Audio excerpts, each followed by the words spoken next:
Dari Luwu Timur, pemirsa, Bupati Lutim Muhammad Thoriq Husler melepas kontingen PGRI Kabupaten Luwu untuk menuju Kabupaten Baru mengikuti Poros Seni PGRI Provinsi Sulsel.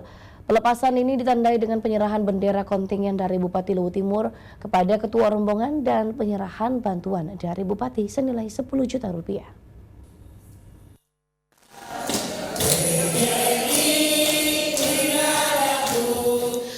Pekan Olahraga dan Seni PGRI Provinsi Sulawesi Selatan tahun ini dipusatkan di Kabupaten Baru. Untuk itu, Luwu Timur mengirim sebanyak 107 orang atlet untuk mengikuti semua cabang yang diperlombakan. Tak hanya mengirim atletnya untuk bertanding, Luwu Timur juga mengirim supporter dari kalangan guru. Sebanyak 600 orang lebih untuk memberikan semangat kepada atlet Luwu Timur yang akan bertanding. Menurut Bupati Luwu Timur Muhammad Thoriq Husler, dalam Porseni di Baru menang adalah tujuan, namun yang lebih utama adalah membina silaturahmi. Dengan adanya Porseni tersebut akan terjalin komunikasi yang hangat antara sesama guru di 24 kabupaten di Sulawesi Selatan.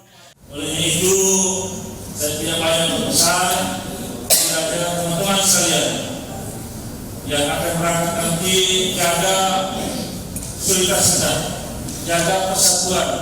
Memang tujuan kita semua pasti mau mendapat kemenangan, atau pula itu menjadi harapan yang ingin kita raih.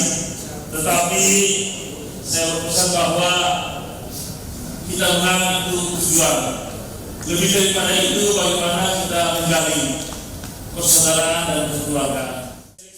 Husler berpesan seluruh kontingen Luwu Timur bisa menjaga kekompakan dan menjaga nama baik Luwu Timur selama berada di Kabupaten Baru. Di acara pelepasan ini juga Husler menyaksikan peserta PGRI Luwu Timur yang dipersiapkan untuk membawakan lagu daerah yang akan diperlombakan di Kabupaten Baru. Son Abdurrahim, Salabes TV, Luwu Timur.